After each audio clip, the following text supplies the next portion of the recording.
انهيار كارثي وسقوط مدون لنسور قرطاج في المونديال. ليلة سوداء عاشتها الكرة التونسية بعد الخسارة المذلة أمام السويد ب5 أهداف مقابل هدف واحد. أين اختفت الروح؟ وكيف تحولت المباراة إلى فضيحة تكتيكية؟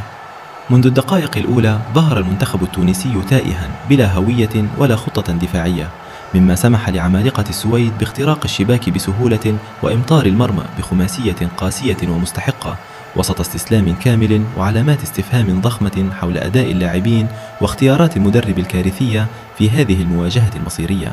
حتى الهدف التونسي الوحيد جاء كحفظ لماء الوجه، ولم يكن كافيا لمحو الصورة الباهتة والانهيار البدني والفني المرعب الذي صدم ملايين المشاهدين والعشاق الذين انتظروا أداء بطوليا يليق باسم تونس في كأس العالم.